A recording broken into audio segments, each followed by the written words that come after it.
তরবারি নিয়ে গিয়েছিলেন, আল্লাহর নবীর জবানে কোরআন তেলাওয়াত শুনছেন। আল্লাহর নবী কাবায় কোরআন তেলাওয়াত করতেছে, আর খাত্তাবের ছেলে ওমর পিছনে পিছনে দাঁড়ায়া কোরআন শুনতেছে। আল্লাহর নবী এত চমৎকার সুরে কোরআন পড়েন। হযরত ওমর আবু জেহেলের কথা শুনা মনে মনে বলে, আবু জেহেল এসে মুহাম্মদের নামে আমার কাছে যা বলে গেছে, আমি নিজের চোখে না দেখা, নিজের কানে না শুনে আমি কখনো মুহাম্মদের সাথে কোনো বেয়াদবি করব না। জোরে বলেন আল্লাহু আকবার।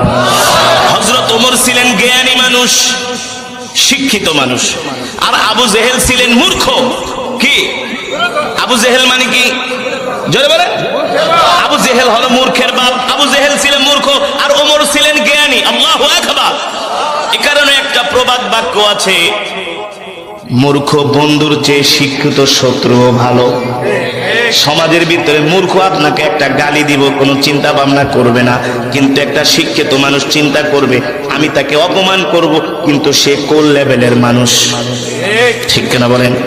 আবু জেহেল ছিলেন মূর্খ। আয়েশা ওমর রেখা পায়ে গেছে, ওমর তুমি সাহসী মানুষ, সাহসী যুবক, তুমি কি মুহাম্মদকে সাইজ করতে পারবে না? নাউজুবিল্লাহ। না পারলে কি তোমার বংশের মান মর্যাদা থাকে? এইভাবে আয়েশা ওমরকে উস্কায় দিয়ে গেছে। কি উস্কে দিছে বুঝেন না? আল্লাহ নবীর বিরুদ্ধে খেপায় দিছে, খেপায়া মুহাম্মদকে তুমি পারবা সাইজ করতে, আমাদেরকে এমন খেপাই লাগে না। আরে বাবা, আমি তো অনেক বড় নেতা, আমার অনেক ক্ষমতা। ঠিক আছে চাচা, চিন্তা করেন না, ওটা রাইতের ভিতরে গায়েব করে ফেলাম। কতক্ষণ আয়া যদি কয় বাদিজা তুমি সব, তুমি এটা, তুমি সেটা, তুমি পারবা, আরে ফুইলা পুরা একেবারে পোটকা মাছ হয়ে যাবে। আমার এত বড় প্রশংসা করতেছে, কিছু না করে দেহে লিগার ইজ্জত মান সম্মান থাকে নাকি? ঠিক আছে দেখাই দিন, অসুবিধা নাই, রেজাল্ট পেয়ে যাবেন 3 দিনের মধ্যে। কয়দিনের মধ্যে? কিন্তু ওমর ছিলেন জ্ঞানী, বুদ্ধিমান, মূর্খ না। আবু জেহেলের কথায় কান দেওয়া যাবে না। আগে নিজের কানে দেখবো, নিজের চোখে দেখবো, নিজের কানে শুনবো, নিজের চোখে দেখবো। আবু জেহেলের কথা শুনা মুহাম্মদের সাথে আমি বেয়াদবি? সুবহানাল্লাহ বলেন।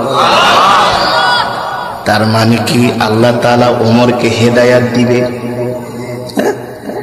অর্ধজাহানের খলিফা বানাবি, মুসলমানদের নেতা বানাবি। সুবহানাল্লাহ।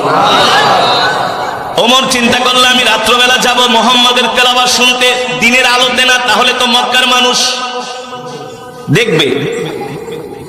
মাগরিবের আজান দিছে, ঘুটঘুটে অন্ধকার হয়ে গেছে। ওই সময় তো আর আধুনিক মক্কা ছিল না।